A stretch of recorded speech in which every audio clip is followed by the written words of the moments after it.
Silakan. Kenapa nih kamu laporin? Inisial atau gimana? Nggak usah inisial. Oh, Silakan. Ya, hari ini datang ke Polda melaporkan Dokter Rasman Nasution yang hodamnya pura-pura ninja. Oke, kenapa dilaporin? Karena ada satu hal yang harusnya tidak boleh disebarkan, tidak boleh diberitahu ke halayak ramai, apalagi sampai wartawan juga tahu, menjadi konsumsi publik juga, ya kan. Biar bagaimanapun kan Laura anak masih di bawah umur, masih di bawah asuhannya Nikita Mirzani. Jadi apapun itu mengenai Laura harus berdasarkan izin dari orang tuanya. Harusnya Rasma sebagai lawyer katanya pinter dalam dalam memberikan informasi atau apapun itu, gitu kan. Tapi memang itu lagi kan, ya itu menurut Niki sih kayaknya ya nggak tahu ya, emang kayaknya gimana ya kalau ngomongin dia tuh enaknya ngebully sih kalau ngomong.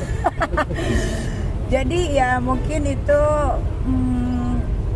ya Rasman mungkin mikirnya saat itu gua keren nih bisa kasih bukti apa segala macam. Dia nggak mikir dampaknya setelah itu, atau dia nggak mikirin oh iya kalau misalkan gua menyebarkan ini kan ini ada undang-undang ya di negara Indonesia ini gitu kan. Bang, RP-nya berapa sih nomor RP-nya? Ini data-data apa? Hasil USG apa? Iya, apa Mbak yang disebarkan oleh Rasman, Mbak? LP-nya ini ya. Kalau apa yang disebarkan itu terjadi pada tanggal 20 September tahun 2024. Seperti itu. Dan rekan-rekan semua kebetulan hadir semua di situ. Dan ini adalah hal yang harus kita sampaikan karena ini Undang-Undang 27 tahun 2022 secara spesifik mengatur batasan-batasan dan apa yang diatur dalam undang-undang. Salah satunya data pribadi. Data pribadi termasuk nama seseorang, termasuk keterangan daripada kesehatan. Itu semua tidak boleh disebarluaskan. Ini supaya semuanya paham. Nah, makanya nih kita datang untuk memberikan pemahaman kepada orang yang tidak paham tentang masalah hukum. Bang, hasil USG berarti Bang kalau soal kesehatan Bang, hasil USG. Iya. Hasil USG kemarin.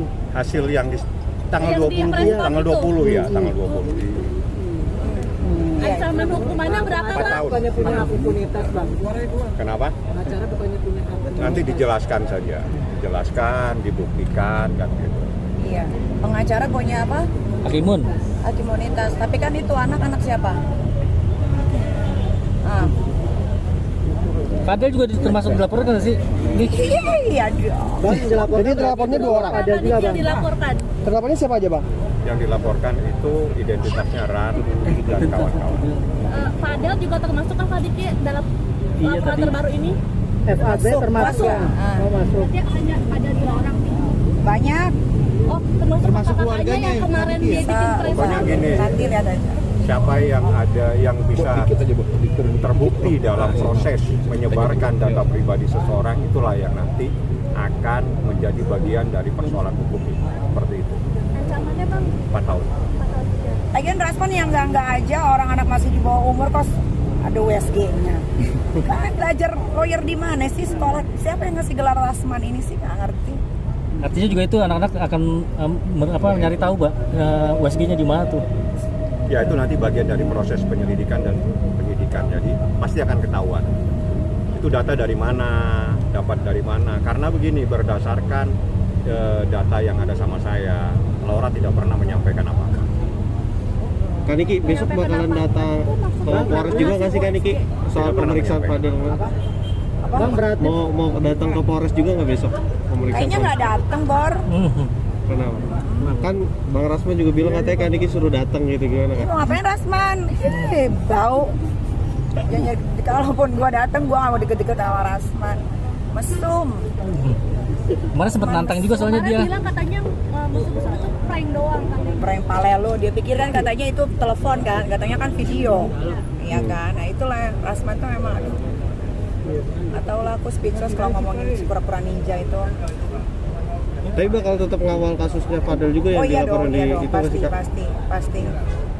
Jumat besok Kak Niki juga akan datang ke rumah. Belum tahu ya, kayaknya dia datang atau enggak belum tahu karena belum ada informasi juga dari Polres kan Bang ya? Belum tahu. Belum ada.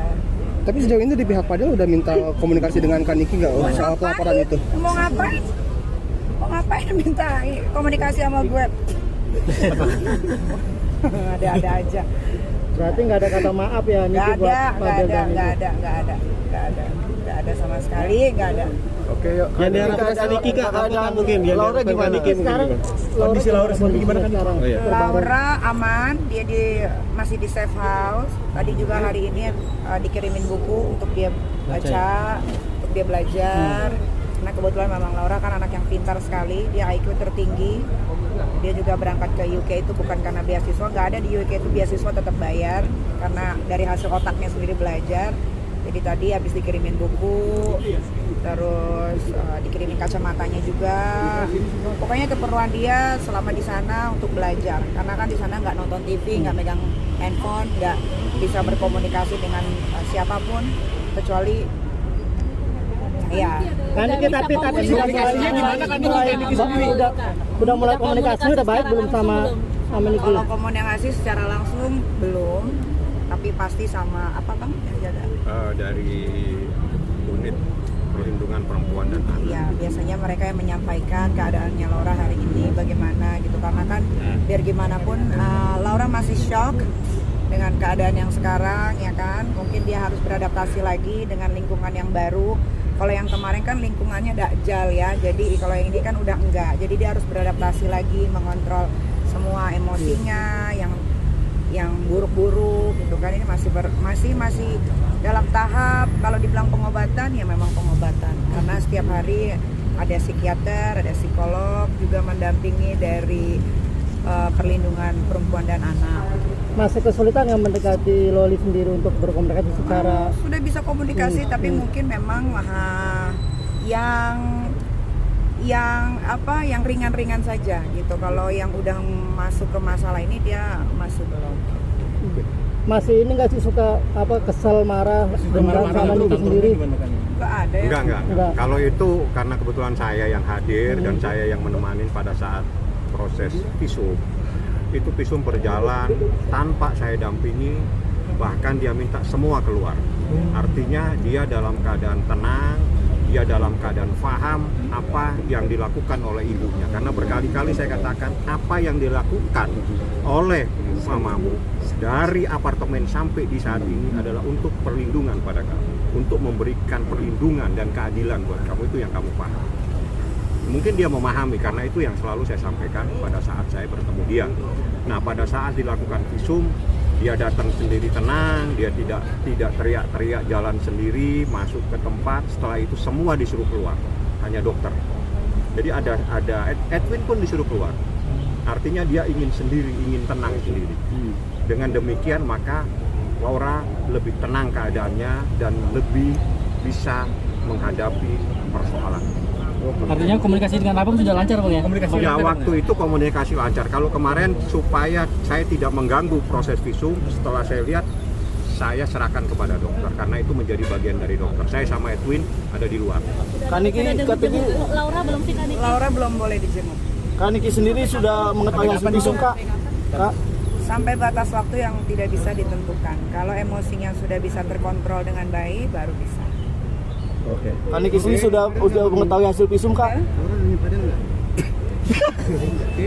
Tapi visum sudah sempurna Bang, hasil visum Aja sudah. yang bikin gua asam Visum lambung gua naik. hasilnya luar biasa sekali karena visum itu adalah bagian. Jadi gini, pada saat visum yang pertama Laura dalam keadaan datang bulan, sehingga menurut dokter perlu dilakukan visum pada keadaan dia bersih.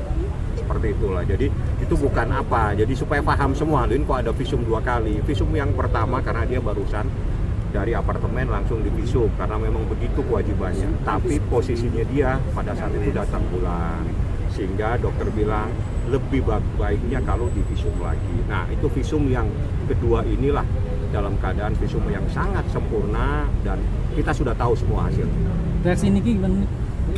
Reaksi Fadel kayaknya nggak bakalan gue lepasin deh, bakal gue penjarain sampai tua di situ. Termasuk laporan ini ya? Maksimal, hukuman maksimal kan? Iya, selama-lamanya. semuanya lah kalau bisa. Maksimal kan 15 tahun, itu satu laporan polisi. Itu baru satu. Kita lagi cari dia punya beberapa perbuatan-perbuatan dia, lagi kita kumpulkan. Nah seperti ini, kita nggak pernah cerita apa-apa, tiba-tiba nih kita ada di Polda langsung membuat laporan. Ya itulah Nikita Mirzani. Nggak pernah mau cerita, tiba-tiba lapor polisi saja.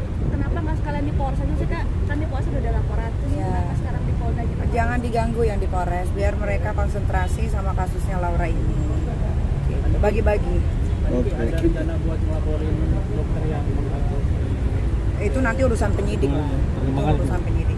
Bang, berarti boleh dibilang surat yang kemarin ditunjukkan USG itu ini bang apa tidak asli atau Bukan, gini-gini, semua harus paham ya, apa yang dilakukan anak di bawah umur itu tidak mempunyai kekuatan hukum, satu. Yang kedua, apa yang ada pada data anak di bawah umur itu adalah data pribadi. Menurut Undang-Undang Perlindungan Data Pribadi, yang menyebarkan data pribadi itu adalah melakukan tindak pidana. Seperti itu, makanya kita laporkan. Oke. Paham ya? Terima kasih Kak Niki. Buat Pak Rasman seperti apa tadi kak? Rasman. Gentle kak atau gimana? Udah Rasman, lo mendingan masuk rumah sakit aja Rasman ya. Karena laporan yang ini juga gua nggak bercanda kok, serius. Oke. Ini katanya rumahnya Fadil lagi renovasi hasil dari Loli sendiri, dari Laura. Itu gimana tuh? Ya bisa jadi. Karena Laura penghasilannya banyak sekali endorse. Mau diusut nggak sih itu rumah? Mungkin kita robohkan ya nanti dia masuk penjara. Oke. Ada dua buat Fadil.